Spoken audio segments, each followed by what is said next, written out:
Maria institute of medical technology കേന്ദ്ര സർക്കാരിന്റെ വികസന ഏജൻസിയായ ഭാരത് സേവക സമാജിന്റെയും NSTCയുടെയും അംഗീകാരത്തോടുകൂടി നടത്തുന്ന തൊഴിലധിഷ്ഠിത കോഴ്സുകളിലേക്ക് അഡ്മിഷൻ ആരംഭിച്ചിരിക്കുന്നു. SSLC, +2, VHSC എന്നീ വിദ്യാർത്ഥികൾക്ക് അപേക്ഷിക്കാവുന്നതാണ്. ചെറുതുരുത്തി പഴയ കൊച്ചിൻ പാലം പൊളിച്ചു നീക്കുന്നതിന് സർക്കാർ ഉത്തരവായി.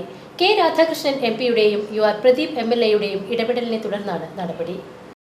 ഭാരതപ്പുഴയ്ക്ക് കുറുകെ 110 വർഷം മുൻപ് നിർമ്മിച്ച തകർന്നു കിടക്കുന്ന പഴയ കൊച്ചിൻ പാലമാണ് ഇപ്പോൾ പൊളിച്ചു നീക്കുന്നതിന് ഉത്തരവായിട്ടുള്ളത്.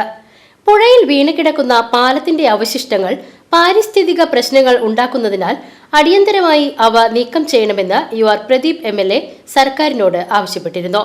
കെ രാധാകൃഷ്ണൻ മന്ത്രിയായിരുന്ന കാലത്ത് പാലം പൊളിച്ചു നീക്കുന്നതിനു വേണ്ടിയുള്ള ഇടപെടലുകൾ നടത്തിയിരുന്നു.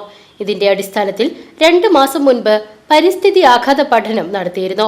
ഈ കമ്മിറ്റിയുടെ ശുപാർശയുടെ അടിസ്ഥാനത്തിലാണ് നിബന്ധനകൾക്ക് വിധേയമായി പാലം പൊളിച്ചു നീക്കുന്നതിനായി സർക്കാർ ഉത്തരവായിരിക്കുന്നത്.